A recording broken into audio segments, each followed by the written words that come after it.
The following podcast is recorded and produced by Emerge, a media creators co-op, in affiliation with the network at bicbp-radio.com.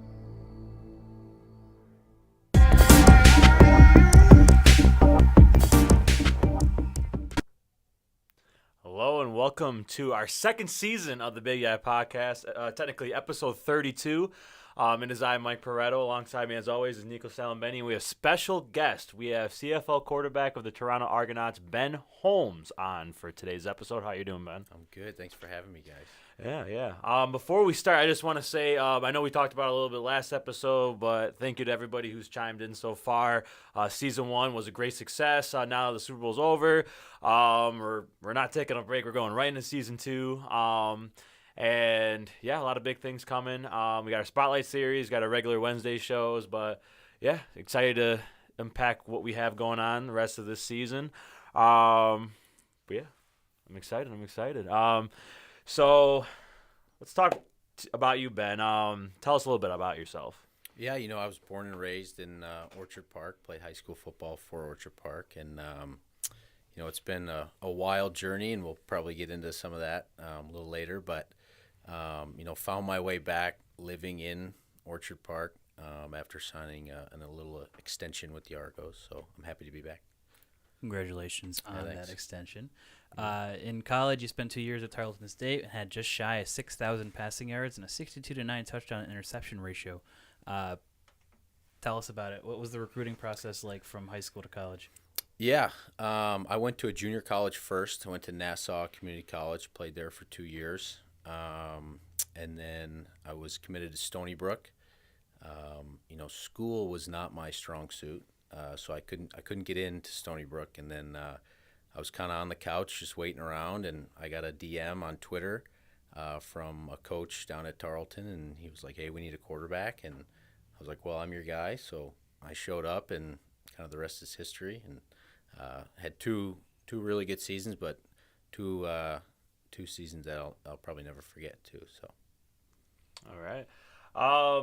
Before we head on, before we go to the rest of your college and professional career, so you said that you came from Orchard Park, correct? You actually played against my brother. That's right. So you went to Orchard Park during what years? I graduated in 13. Graduated in 13. So, yeah, my brother also graduated in 13. A little history. Orchard Park always beats up on Niagara Falls High School. So my brother, I remember that year, I texted him before the show, and I was like, "Hey, we have Ben Holmes on, Orchard Park quarterback, back when you played." And he was like, "Oh, yeah, have him talk about how many times they thrashed us whenever they faced." Do you have a score from that day? I don't have a score, but it was a lot to a little. Yeah. I know we won. So yeah. You guys won. But yeah, so that's why I wanted to rep the Wolverine shirt. We don't really beat Orchard Park, as we said, but my senior year we won. Yep. So I can at least say that. But yeah, that's great. That's awesome. But yeah, so you've had a little unique path to the pros that is still winding to this day. Give us a little bit about more of your football best memories with high school, playing for the Quakers and leading up to that where you are now. Yeah. All right. Well, we'll go with junior year, won a state championship. Senior year for Orchard Park, we lost in the state championship. Mm-hmm. But it was really cool to go back to back. I don't think any Orchard Park team has ever done that, even though we lost. And then in junior college, we won both championships for our league, I guess, if you will. And then at Tarleton, we did the same thing. We went deep into the playoffs, and we found a blizzard my junior year, which no Texan is real familiar with. So that was that was tough. And then my senior year, we just kind of hit a brick wall. We played a good who did we play? Texas A&M Commerce, and they had a good game plan for us and caught us on an off day. But I think I would probably put the state championship is up there, but the Grey Cup victory is probably number one. Mm-hmm. Even though I didn't really have a hand in it, but it was still amazing. It was the whole journey, the whole like as you said before, the journey to get to that point was just crazy, and it felt like it was all kind of worth it at that moment. So. Coming out of Orchard Park High School, how did you feel about the amount of exposure that you received in Western New York? Do you feel as though there were adequate enough opportunities to get your name out there? Yes and no. You kind of had to do a lot on your own. Go to satellite camps, I guess. So like teams like Morrisville State or St. John Fisher or D3 schools would be there, and playing in Texas and playing D2 ball in Texas, you kind of are around some high school kids, and they're going to the University of Texas camp or the TCU camp or SMU, what you name it, and they're going to it. So it's a little different in that aspect of, our exposures to Division III. No knock on Division III or anything, but, I felt like I was doing my due diligence of trying to get to certain camps, and, not a lot of, like Wisconsin and USC are coming to Western New York, knocking down the door. So you got to kind of do it on your own, but also coaches will help. I know there's great coaches in Western New York, and they're trying to knock down doors for you. So to answer your question, yes and no. So. All right. Your college stats speak for itself. 6,000 passing yards and 62 touchdowns in 2 years is nothing to scoff at. What was the jump like from the collegiate level to the professional level in terms of competition and playbooks? Competition, I'll answer that one first. It's playing Division II is no joke. We get a lot of D1 bounce backs. So we played against some good teams. But I think it's overall the speed, right? The speed of the game. From a player's aspect, but also like mentally. You kind of got to make decisions at the snap of your fingers, especially when you get into CFL and NFL. And for me, it was more windows close a little bit quicker. You got to be a little bit quicker on your reads. You got to be really precise on where you put the ball. So a lot of things kind of come into it. And playbooks are, a playbook's a playbook. It's, a dig and an under is going to be a drive and whatever you want to call it in your playbook. But, different terminology will change here and there. So it's just all about how long you want to study that playbook and master it. So interesting. It was funny. We have interviewed a defensive end from Ferris State, Caleb Murphy. The interview is not posted yet, but a sneak peek of one of the questions was similar to that. And he goes, "We didn't even have a playbook at Ferris State. We just had plays." So it's really interesting to kind of see the disparity from school to school. Yeah. But you bounced around multiple professional leagues so far in your own career: the IFL, the Spring League, USFL, and most recently, notably, the CFL. What are some of the similarities and differences across each of the leagues, and how does it compare to college ball? Yeah, so IFL and CFL, so IFL Indoor Football League, I'm presuming, they have motion before the play even happens, right? And that's a big, it's called the waggle up in the CFL, and that's a big, difference maker than down south football or American football. So those are two similar, attributes to the game, but USFL and the Spring League and college are all, the same rules, whatever. And, I'm a little biased. I love the CFL rules. I love the waggle. I love that the receivers can get a little running head start. So, what did it feel like to be a Grey Cup champion? I want to reference a picture of you sipping out of the cup specifically. How heavy is that thing? Because it looks absolutely massive. Yeah, that was a great time. That picture was awesome. The whole moment was awesome. I would say about like 30 to 35 pounds. But when you're holding it, right, you got to hold it by the top of the cauldron or the cup or whatever. It's not really screwed on because it's so old. So hundreds of years, players have been sipping out of this cup, and nobody has seemed to screw it back together the right way. So you got to kind of balance it and drink out of it. But it was awesome, and it's not too heavy. So What have you learned, speaking of the Grey Cup champions, the Toronto Argonauts, what have you learned so far just being in the Argonauts facility? That team is the Yankees of the CFL, one of the most winningest teams, if not the winningest team in the CFL. You've seen different facilities in the CFL. You spent some time at other facilities as well. What about it, the Argonauts? What about that organization separates it from others? Yeah, I think it starts with the top, right? Top down. Our GM, his name is Michael Clemens, but everybody calls him Pinball. If you Google him, you'll know exactly who he is. But he's the type of guy that no matter who you are, no matter what you look like, he's always going to greet you with either most likely a hug or a handshake. But that's just a very welcoming feeling, right? And everybody that walks through the door in any job wants to feel welcome, right? So as soon as I stepped foot in the door, I got a hug from him, and he told me how happy he was that I was, going to be part of the Argonauts crew and whatnot. And then it trickles down, right? So the coaching staff, they're real personable type people. In other stops that I've made in my professional career, it kind of feels like you're walking on eggshells a little bit. And with them, it's awesome. You can go in, talk about their kids or their day or a new puppy that they're going to get, whatever you want, you can talk about it. And then once you get into the locker room side of things, the guys are just awesome people. They're going to talk to you about whatever you want to talk about. They're going to ask you how your day was. There's not much football talk inside the locker room, which I found was helpful in like transitioning to a new team. So I think a family atmosphere is what separates them from everybody else.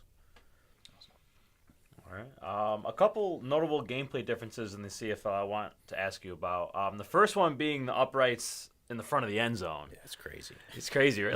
Like yeah. It's insane. It's insane. Yeah. You have like a defender on you at all times that's exactly not right. moving. So Yeah. what's it like kind of working around it? We try and use it to our advantage. Believe it or not, like once we get down in the score zone or the red zone or even on the goal line, we have certain route combinations that we can run that we tell the receiver, hey, if he's trailing you, run him into that pole. And it's like an extra defender for us almost, As a quarterback, when you drop back, I've never seen it until I got up there, obviously. And it's almost like you got to picture that it's not there. Because if you're looking at it and you got to throw a little, 10-yard up and over ball up the seam, you're going to nail it if you're looking at it, right? And if you hit it, the play's dead, and that's tough. But it's definitely when you're out there for the first time, it's like, what am I looking at? Like, why is this out here right now? So, but it takes time to get used to. But once you're used to it, it's like it's not there. So I mean that must mean that like a mesh play is completely useless in the score zone. Or like it's it great takes away. because then you can run your defender right into it and then you pop wide open. So, but no, yeah, it's or defenders can hide behind it. Right. That's okay. Yeah, so I that's didn't tough know. too. Yeah, that's tough too. different. Yeah, Linebacker deep behind the right, uprights. That's, right. It's different. So some like savvy veterans will hide right behind it and then pop out at the last second, and that kind of makes you laugh a little bit when you see that. I remember one of our linebackers. He actually did that in practice, and I was like, what is happening right now? So it was cool. So you touched on it already, the waggle. What's it like kind of having both players running verticals essentially? You get free go routes off of. Yeah. So basically the three like the inside receivers can all run, right? And then the outside guys, they can move laterally on the line of scrimmage. But the very first time when I was in Montreal, for the first time in the CFL, that's where I got my first opportunity. You'd kind of send them in motion, and you want to look at I'm like looking at everybody like, whoa, is that supposed to happen? Like, I don't know what's going on. And then once you kind of get through like a day's worth of practice, it's kind of just natural.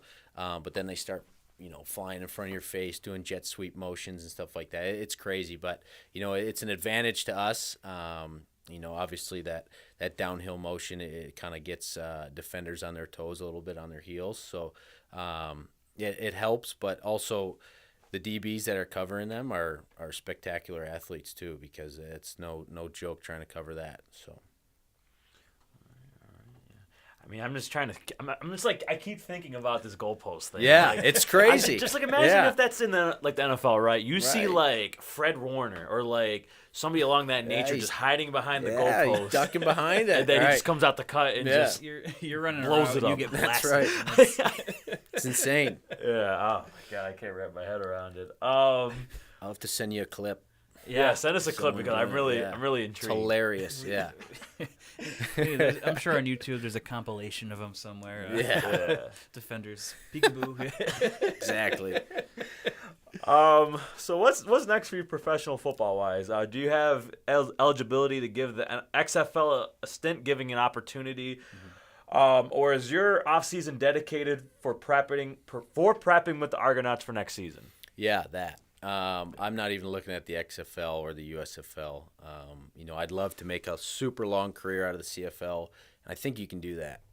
XFL, USFL, to me, I don't know what's going to be around long. I don't know, long term, is the USFL going to stay? Is the XFL going to stay? You just don't know. But CFL's been around for 100 years, right? It's not going anywhere. Yeah. So I signed a 1-year contract again with Toronto.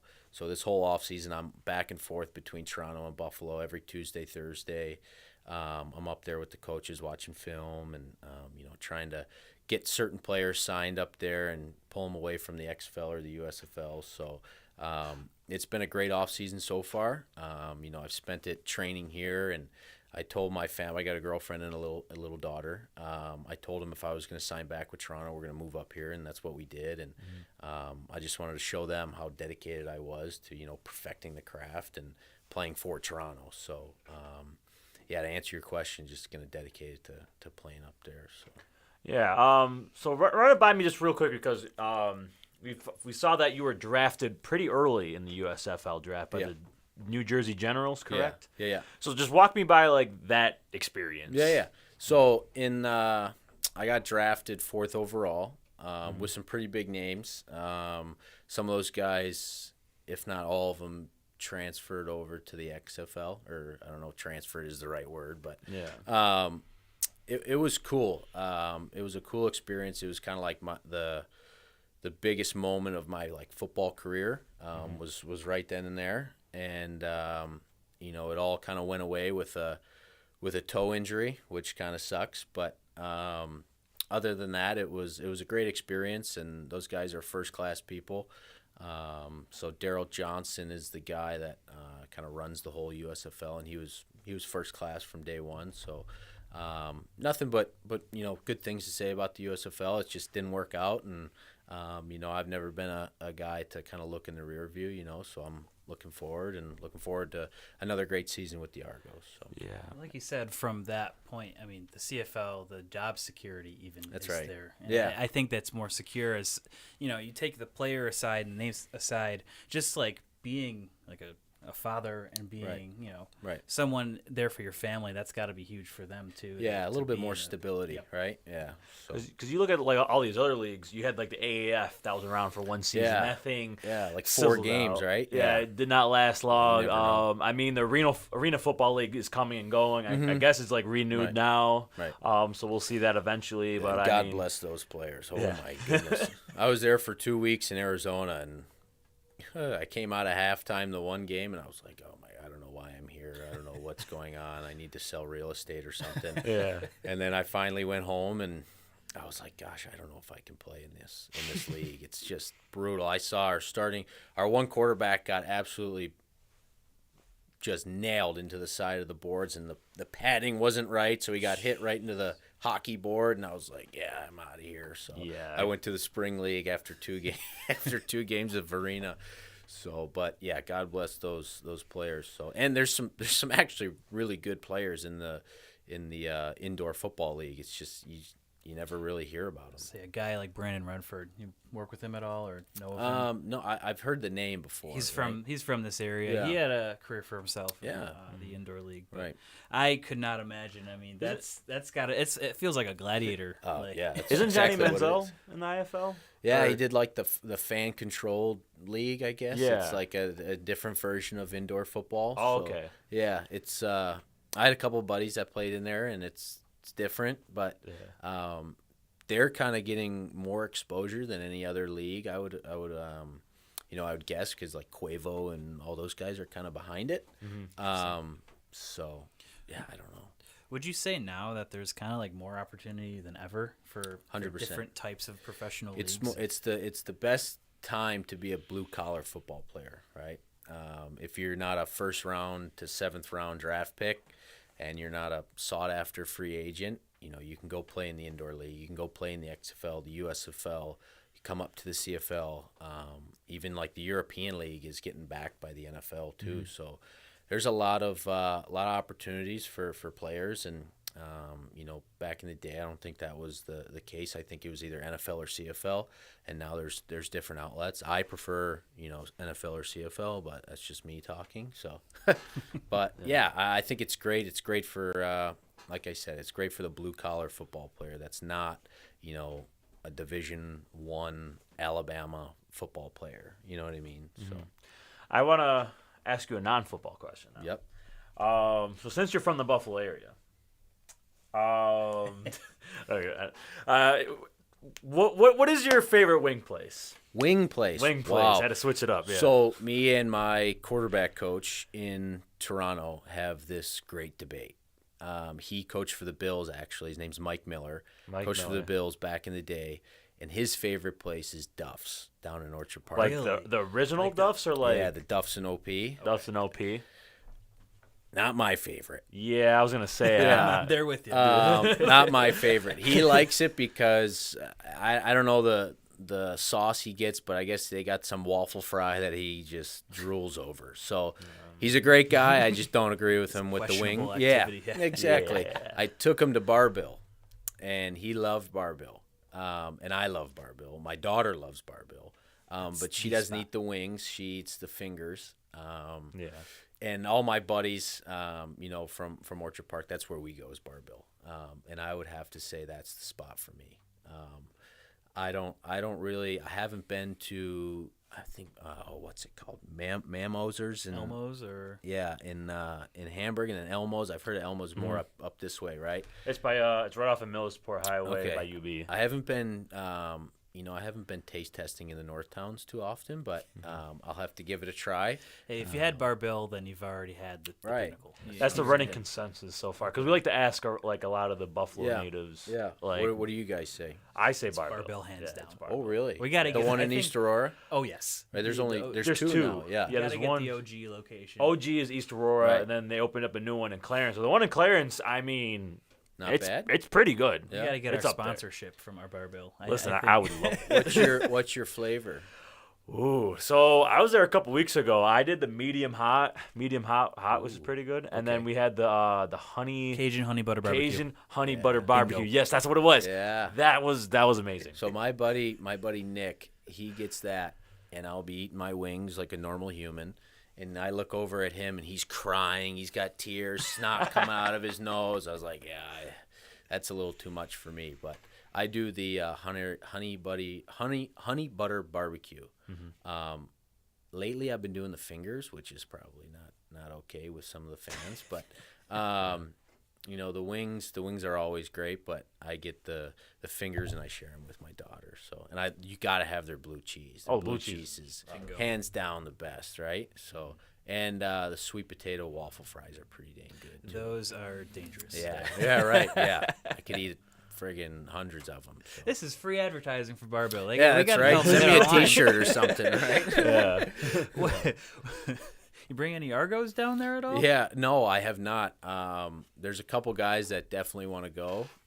So maybe in the next couple weeks we'll head that way. So there's actually a Duff's in Toronto. believe it or not. Really? Yeah. When did that open up? No idea, but my coach went without me. Damn, which fake. is a bummer. Yeah, that's right. Which is a bummer, but he says it's unbelievable. He says it's just like the one in Orchard Park, and I was like, wow, I've got to see it for myself. So. So speaking of like Toronto, I mean, what are like some of the good food places there? Oh, you're asking the wrong guy. Oh, There's this grocery store called Farm Boy. I don't know if you ever heard of it. I've been in one, yes. Okay. So they got a hot like spread, right? So that's usually what I eat. It's all like kind of healthy stuff. I'm really doing the Toronto foodie deal bad right now because I don't know, and I wish I did, but this kind of off season and maybe training camp, I'm gonna kind of dive into it. Yeah. But usually Farm Boy is where I go, and then there's some really, there's called Impact Kitchen, right? It's right across the street from our facility.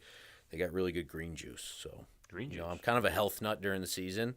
Right now I'm piling on the chicken wings, so there you go. Yeah. Were you able to? Did you watch the Super Bowl at all?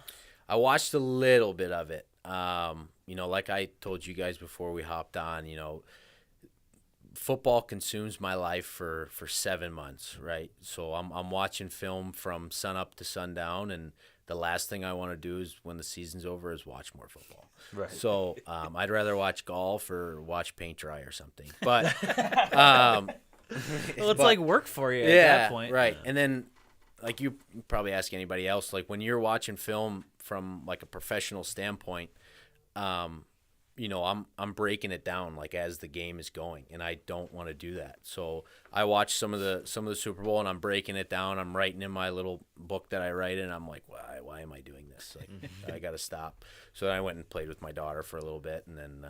But I heard it was a great game up until somebody got caught holding. So yep. That's the consensus I've gotten from everybody. So it had a little bit of everything that you want out of an NFL game. Right. Good offense, good defense, good special teams, and a special appearance by the refs. Yeah, that's right. I did see the special teams play, and I'm telling you right now, special teams wins you games when they're close. Yep. And I think that was a huge, turning point in the game. And also, I'm going to butcher his name, Jarek McKinnon. Him taking that knee is huge. That's something you don't teach. That's something. Class act. Yeah, that's something that kids kind of need to realize what actually he did, because you don't teach that usually at the lower levels. So that's I did see a tweet about that. They said that like Jarek McKinnon could have took it, ran in the end zone, would have been able to tell his grandkids he scored in the Super Bowl. That's right. But instead he sealed the game, closed it off. 100%. Didn't give Philadelphia a chance. Yeah, that's the ultimate teammate right there. Yeah. So yeah, let's do a little recap of the Super Bowl. I mean, it was a great game. It was a great game. I thought both sides looked great. Eagles defense, I thought, could have got after Patrick Mahomes a little bit more. I mean, Chiefs particularly offense, in the second half. Yeah, Chiefs, they had 0 sacks all game. For a team that had the third most sacks in a season in NFL history, I mean, not getting to Patrick Mahomes once is kind of, it's not good. First half, Philly was rolling. Second half, it was a Patrick Mahomes show. Let's just say it there. Patrick Mahomes played flawless, out of his mind. Greatest quarterback, best quarterback in the league. Let me stop myself. I almost said some really choice words. Best quarterback in the league, obviously. But yeah, what about the halftime show? Did you watch any of the halftime show? Yeah, I did. I thought that was great. I thought it was even better that she was, pregnant. Yeah. And that just goes to show you what women can do in this world. They're tough. They're tough people, right? Mm-hmm. I don't think if I couldn't do that. I'm afraid of heights, so there's no way you could pay me enough money to stand up there on a see-through platform. So kudos to her, and I love Rihanna, right? So, I was gonna say that's our generation. Yeah, we all grew up on Rihanna right here. And I don't think people realized how many bangers she's got. She has like After 20 bangers. hit, right? after Right? hit. I think there were Like, 15, 16 right? songs, and I knew every single one of them. Yeah, it was awesome. So I don't know if you guys saw it there of her performance, but when she went up the last time, you saw in the panel, it started shaking. Right. Like, hell no. I don't know if you guys noticed that, but I would've saw called that during the timeout, performance. right? I would have said no. I would have freaked the hell out. Next, right? No, that was great. Does it go down? You know, there's a strap though. Yeah, but There's now no imagine you like she's that dangling. Yeah, like no, but yeah, I mean that thing is it's funny because I know a little bit about stagecrafting, and it's funny like how good the direction is. Like you got to watch. Like it's really cool how they like unstrap her so she can move around. Like you really got to be watching when they cut to the wide shot and you see that one dancer sneak up and unhook it and stuff. I mean, there's and that's a full harness and stuff too. So you think about that. She's pregnant. She's wearing that like a body harness so she doesn't accidentally fall off the thing because nobody wants to watch that.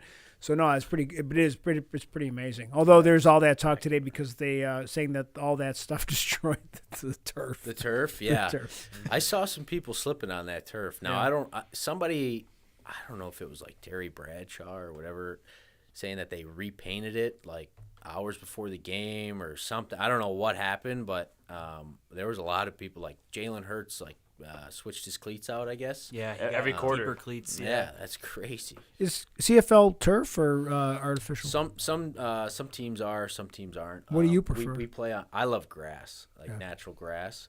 We share a stadium with the soccer team. I think it's like TFC. Yep. And they have a really really nice grass surface. So I like playing on grass.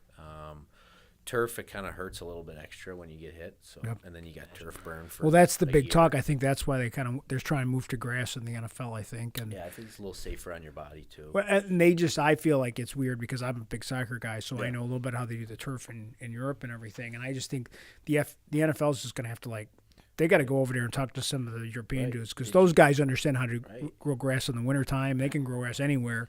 And they kind of had a good process, but I just don't think that they really – they did something wrong, obviously, because then it was just where they overwatered it. I mean, you probably had situations too where sometimes there's too much rain and that thing's just coming up in your cleats. Oh yeah, it's brutal. And I might be mistaken, but the World Cup is coming. Yep.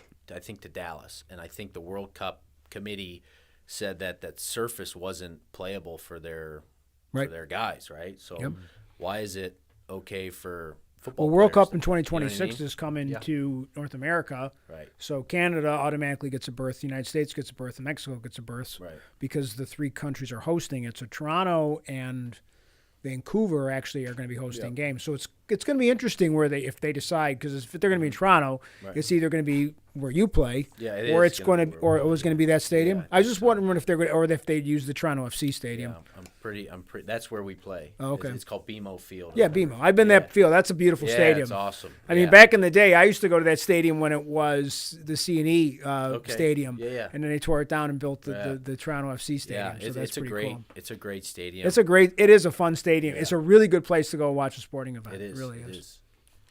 I can imagine it's even better playing in it too. Right? Yeah, it's cool. It's cool running out, right? So, what do you got to say about the fans in Toronto? What's it like out there? The fans in Toronto are they're great, right? They in the beginning of the season I wasn't there, so I guess they weren't coming out to the games as much as we'd like. And then our East final game when we played against Montreal, I think there was like 38,000 guys. Wow.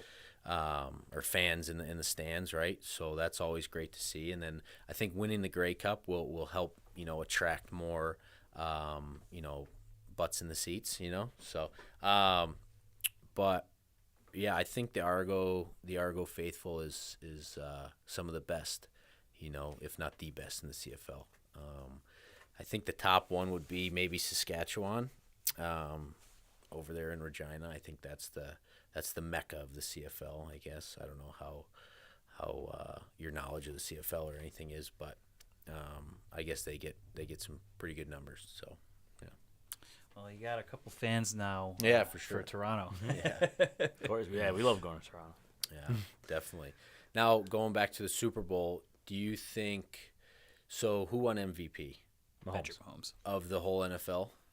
A whole NFL and the Super Bowl. So First time since '99 since Kurt Warner won both MVP Warner. and Super Bowl MVP. Nice. Now, was Jalen Hurts up for MVP? Yes. Do you think he should have won it?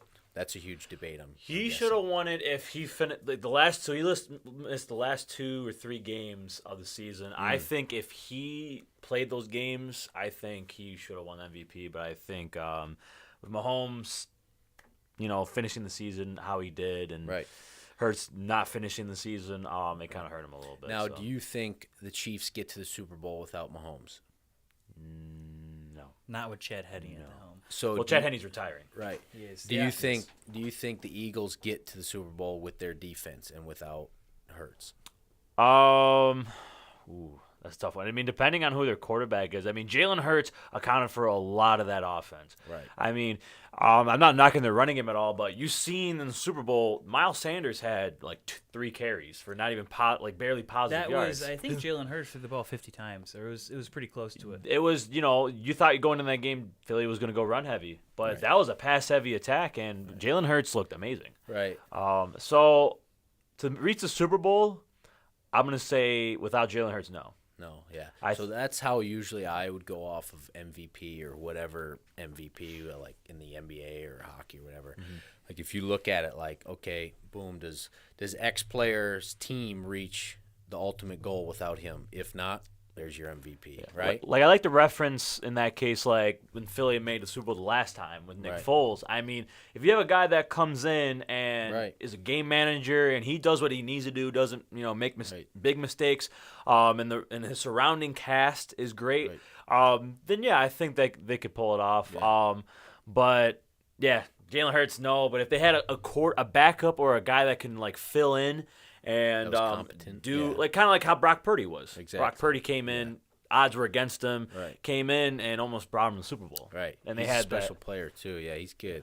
I like his number. I like his size. I like what he had to do too. So because I wear 13 too, and I'm a smaller quarterback. So but he was great. It's just unfortunate what happened to him, right? So torn UCL. I mean. That's tough. He might be out the whole next year too. So. Now, do you think they keep Jimmy G? Nope. No, you think he's gone? No, so we'll I don't want to get ahead on your. No, on this your is you great. Yeah. You got to come back. Right. Run the breakdown with us. But I think it's really going to come down between Trey Lance and Brock Purdy. I mean, that is if Brock Purdy plays, like you said, this season. That UCL injury. Now, I've never had a UCL injury.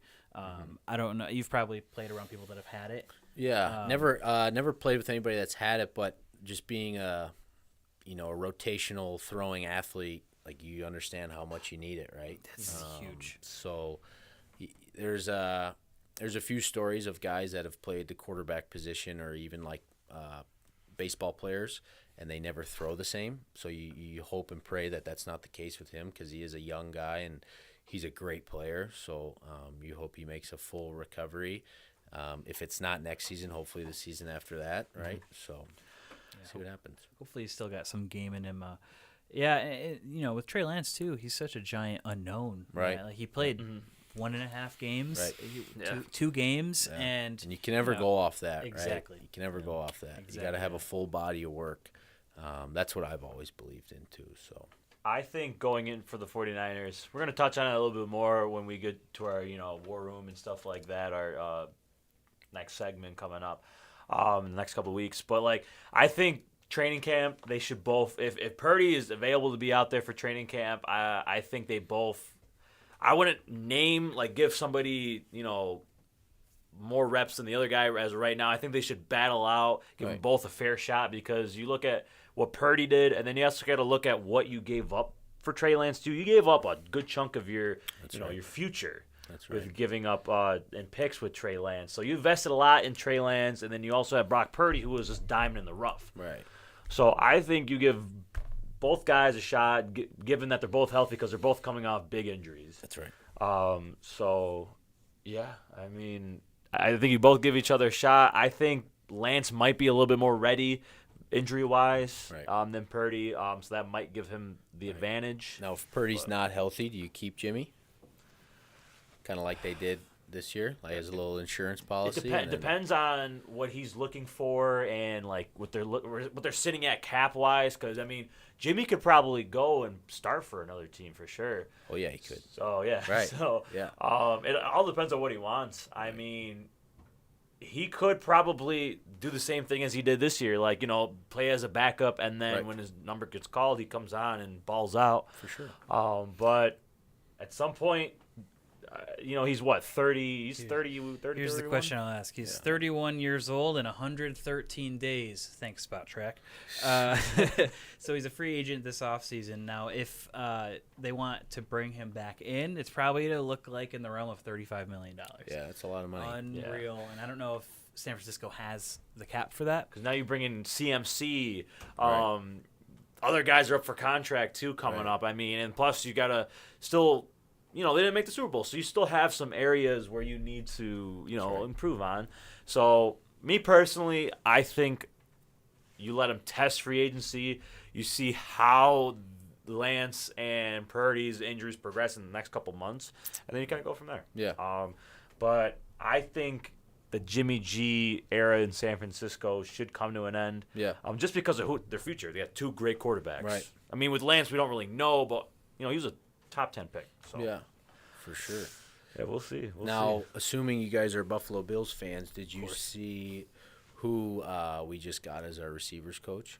No, I did not. That news broke out Is it fake couple news? hours before. Is it real? It is real, Okay, yeah. okay. He's I didn't even get to I didn't go even get to into see it it. yet. Yeah. So apparently he's close with Odell. Interesting. Yeah. Oh, yeah? So that's what I saw on my Twitter feed or whatever. So I don't know if that means he's coming here or not, but I think it would be a great pickup. I'm not. So this is going to be bad luck for you guys, but I'm not a Bills fan. I was going to ask, you grew up in OP. yeah. We're not a Bills podcast. Okay. We're an NFL podcast. Yeah, so. right. I'm not a Bills not a Bills fan. I love the Bills, right? I can watch them, whatnot. But some of my friends were like, if these guys were in the Super Bowl, I need like a brown bag. I'd be hyperventilating. This team that they put out this year was not going to win. Yeah, that wasn't going to happen. Yeah, I'm not that much of a diehard fan like that. I like watching certain guys, right?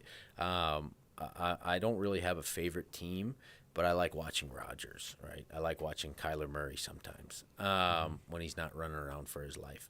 I like watching Geno Smith. I think he's great. It's a good story. Yeah, great story. So there's certain guys I like to watch, but my first jersey was Troy Aikman jersey. So it wasn't even a Bills jersey. Interesting. Right? Yeah. The Cowboys So, But yeah, I saw that on my way over here, and I was like, wow, I wonder if we'll actually get Odell here. So that'd be great. It'd be great for Buffalo. Yeah, I think they could double up. Sign Odell, draft a receiver in the first or second round. I don't know what their really needs bolster are, the but cores. I know Josh Allen is he once needs in help. He's a unicorn. unicorn is exactly You right. got to surround your unicorn with talent. That's right. But yeah, we're both Bills fans, but we made it known when we were making this podcast. When I put this together and I reached out to Nico, I'm like, listen, like, I don't want to become a Bills podcast. I want to become a football podcast, That's right. And it's just you see, I'm not trying to take shots at anybody, any other like Bills only like podcast or Instagram page or whatever, but I can't be biased. That's right. And that's, as a Bills fan, and that's my code.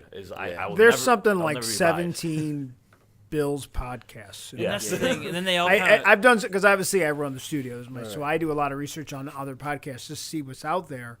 And it to me, I find it amusing because like you look at other markets and there's like 3. And for like, if you go down to like, I want to say like St. Louis, for example, there's like, whatever, there's like so few. And then Buffalo, just Bills Mafia is just crazy. Yeah, hundreds. And there's set, and a lot of them are exclusively Bills, and you can do whatever you want with your podcast. I do a podcast now, we talk about Marvel crap. Right. So, we're just fandom. But it's funny, like I like the fact that you guys cover a lot of different things. And this is interesting to me because I have like 1,000 questions. Like just, like even from back to your league, like, is there like NFL quarterback styles? Which type of NFL player quarterback style fits best in the CFL? That's a good question. That's a hard-hitting question. I like that. Because like I've watched some CFL, not as much as I used to. But like it just is a pocket passer better? Like in your mind? So I think the best. I'll answer it this way: the best quarterback in our league, in my opinion, other than our starter last year, who's also he's a great human being, is Zach Caleros. I don't know if you remember Zach he played with Travis Kelce in Cincinnati. And Zach is, he plays for Winnipeg. He's unbelievable at, making a play out of nothing, right? But he's the type of guy. So I don't know what NFL quarterback does this, so I'll let you guys answer it.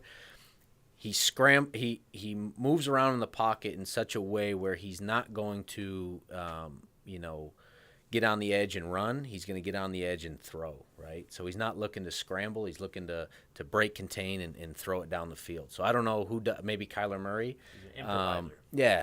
Maybe Russell Wilson of Russell Wilson. Yeah, not this year, but Not this, you know. but maybe a Josh Allen. I think Josh Allen would absolutely light it up. His style of play. So guys like that, like a Patty Mahomes, that Pat will break, contain often, but he's never gonna stretch it down the field with his legs. He'll do that when he needs to, but he's gonna let the defense break down and say, okay, now I got to make a decision. Am I going to come up and tackle the quarterback, or am I going to let the receiver go, right? So, and that's when you kind of put defenses in a bind. And a mobile quarterback is probably the toughest thing to defend in any league, right? So, I want to ask this before we go. What was like growing up and coming out of high school, going into college? Like, what was a quarterback that or a player that you try to craft your game after? Would you say? Growing up or now? I mean, you could say now too. I mean, both. But yeah. So growing up, when I was in high school, that was the Johnny Manziel era, right? And I wore number 2 in high school. So that's what I wanted to be. Now, I didn't know his off-field antics were like that, right? So I only focused on what he did on the field, and how I play my game is I kind of run around and break, contain, and stuff like that. But so in high school, for sure, Johnny Manziel. That's who I wanted to be. And now it's more of, once you get from college to the professional level, and in college you see, okay, we're going to take a shot 9 times out of 10. We're going to stretch the ball downfield. Right. In the pros, depending on what offense you're in, you're going to take that 10-yard out route. You're going to take a 5-yard check down, and then you're going to go hit the deep ball, right? So then you kind of play into a Tom Brady type mindset, and then you got to kind of have an arm like like a Josh Allen arm, right? You got to be a little bit mobile, like a Russell Wilson. I'm not as mobile as Kyler Murray, but maybe like a Russell Wilson. So you got to kind of mesh all those things together and then make it your own. Because you got to be a unique player. Because from college to pro, some guys kind of lose themselves in trying to become something that they're not, right? And then that's when those guys kind of trickle down and they kind of fade out. And then so now when you see the guys, like a Josh Allen, Kyler Murray, they were like that in college. They just perfected it, right? So that's what makes the difference in being good or being great. So. If I answered your question. Hey, so. no, you did. Yeah. So now it's kind of like a mixture of everything. So. Yeah. I mean, it's really good to, take pieces of other, right. people's games, because some people just I try to craft my game after Andrew Luck or That's right. something like that. Just like one particular person. Yeah. I think if you have that, you add that versatility and right. you are open to any kind of play style and incorporate right. multiple pros into right. one. I mean, you could make something, special. Yeah, for sure. Yeah. I mean, that's all I have for you today. You guys got any more questions? Yeah. I'm good. Amaranto. Yeah, whatever you need. I just find it interesting. So it's funny because you were talking about when you're not in season, and it's kind of funny. I kind of understand that. I was a teacher for 30 years. Right. And I hate anytime there's a movie or a TV show about teachers, because it's so oh my God, I don't want to see this. Most people watch all these shows about teachers, and I just I think of it the same way. And it's funny, my son's a sports management major, and he loves soccer. Soccer is his thing, but he's I never want to work in soccer. Yeah. Because he goes, if I work in soccer, I think I'll hate it. Right. He's right. I won't even love. And he's so, I think he wanted to work in, to work in sports because he loves soccer. He likes all the other sports too, but he's his first love, he's I don't want to work in it, because I feel it would either taint me, or I just when I'm not working, I'm not going to want to check on the teams that I follow and those kinds of things. For me, I love football. You got to love it to be able to, play at the level, that I play at. Right. But, I think for me, it's more of you need a mental break, right? The season's so long up there. You're up there for 6 months. You're sometimes away from family. So when you're home and you're not in season, like you're with your family all the time, or you want to like, read a book or something like that. But, Tuesday, Thursdays for right now is enough film study for me. But probably next month I'll probably start going every day and watching a little bit more film. But you guys start late spring, right? So like May 7th. Yeah. But kind of like what you were saying, like you kind of just need to find you need to check out for a little bit, is how I like to put it. But still kind of being involved, so you keep your mind sharp and whatnot. So, what does that mental preparation look like for you? Does it change with, like you said, in the in season with the off season, or kind of leading up to the off season? Yeah, so it really never goes away. It just kind of slows down, right? So off season, you're more doing physical work, right? You're more lifting weights and stuff like that. And then once the season comes around, the weights kind of get put on the back burner, and now you got to mentally prepare, one, your body for a whole season, and two, your mind. And you're up 5:30 every morning. You're watching film before you watch film with your coaches, and then after practice, you're going to watch film that you're going to go over the next morning with your coaches, right? So you're constantly watching film. You're constantly trying to find, anything like a hand signal, or the way a D lineman puts his hand in the dirt, any tell that they're going to blitz or they're going to do something, or a safety's going to rotate when he's not supposed to rotate, or, anything you can find within that film. And then, the payoff is obviously playing the game. And now you're like, oh, okay, boom, I know exactly what you're going to do before you even know what you're going to do. So I think in college it was more so, just studying like, okay, this DB plays this leverage, he's going to do this, this, and that. Well, now in the pros, you got to study coordinators. Okay, well, what does he like to call on 3rd and 1? What does he like to call on 2nd and 10, 1st and 10? What's his openers? How does he like to blitz? How does he disguise his blitzes, right? So there's a whole bunch of stuff that goes into it, and you just got to really be a student of the game to play at a high level. And I think that's, college kids, high school kids need to understand that. So, yeah. And that's like another thing, like at the high school level, it's so important as a coach to implement how to watch film. Right. We talk about this like all the time, at Niagara Falls. It's like all these kids, when we have our film days, they're out, they're watching the splash plays. They're watching, oh, you laid that kid out. Oh, I scored this touchdown. Like, oh, they're all laughing at this. And I'm like, and then when we play, and they're making these mistakes in the field, and I'm like, well, did you watch film? Well, and like we have statistics of who watches film and who doesn't. Yeah, right. So and now it's so easy for a kid to watch film because it's right on their phone, right? Yeah. It's an app. Mm-hmm. Totally. Yeah. Back when, back in the day, they had to throw on the VCR or whatever, but now it's so easy. It was film. Yeah, it was literally film. Yeah. So the high 8 and the yeah, and I think to your point, I don't think kids know how to watch film. I think they know how to watch film, oh, look at this touchdown I caught, they treat it more like highlights. They treat right. it like Madden. Right. They treat it like that level, and Right. it's just like, and we just try to like implement it so much, and it's just like, you really got it. You made great points. You got to watch like how certain, like if you're on offense, you got to watch how defensive ends. You got to watch what kind of moves they have, swim move. Rips, like stuff like that. DBs, like how they turn their hips. Right. It's like, and a lot of players it just doesn't click. Yeah. And the players that it does click for, you see them going on and making it to college, and even like sometimes it doesn't translate, but they still make it. But you really see them taking it seriously, and then they go on to the collegiate level. Right. But yeah, it's just that film study is just such a big thing. You got to start early. That's the biggest thing that I tell anybody that's like, oh, how'd you have so much success in college, and how are you still playing the game? Because I'm not 6'3", right? I'm 5'11", 6 foot. So it's I always tell people you got to find something that's going to separate you, right? Because even in high school or college or the pros, you're going to walk into a linebacker room. Everybody's going to be able to hit. Everybody's going to be able to run, right? So you got to find what's going to separate you. Is it going to be film study? Is it going to be work ethic? You got to find it.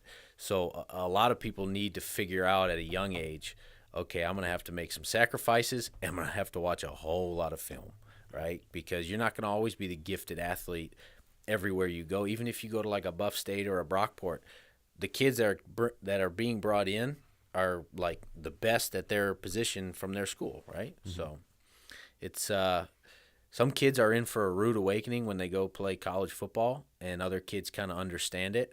And I wish every kid could kind of take like a seminar freshman year of high school, like, hey, this is kind of what you need to do in order to get to where you're at, right? So that would kind of lead into my last question of some advice that you'd have for high school students looking into the game and watch film, and then from there, what else? I think the biggest thing is one is academics. You got to be a good student. Two is sacrifice, right? I always tell every freshman that I've ever talked to, college kid, you're going to make a choice. The first week, kids get back on campus. It's going to be a Thursday night. We're going to have a Friday 6 a.m. lift. That Thursday night rolls around when everybody else on campus. It's going to be Thirsty Thursdays, right? Mm-hmm. And your roommates are probably not going to be football players. There might be another football player and probably two, regular students. And they're going to tell you, hey, I want to go out to such and such bar. And you're going to have a choice right then and there. Okay, I'm going to go out and I'm going to be fine for runs and lift, whatever I did in high school, I'll be fine. Well, you're 17, 18 years old, and you're about to show up to a lift that has 23, 24-year-olds in it, and they want to get to the next level, which is professional football, and you're this little kid, and you're going to be either cussed out or you're going to have a talking to with your coach if you show up and you smell like alcohol or whatever. So sacrifice is probably the number one thing. And then just dedication, right? You got to really own what you're doing. Don't I don't want to swear on here, but don't kind of half-ass it, right? Mm-hmm. So and then film study, right? So that's my best advice. But the biggest one for me is that first Thursday comes around, right? You're gonna make that choice. So. Wow. It's kids don't understand how hard it is to play a college sport, no matter what it is, right?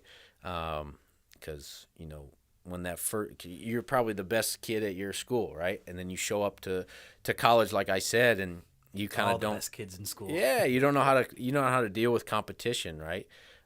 Competition can bring out the best in people, but it can also bring out the worst in people. You either shy away or you rise up, right? So. Yeah, that's probably my best answer, I guess. So, all right. Well, if that answered the question. No, yeah, that was bingo. Yeah, that was spot on. Yeah.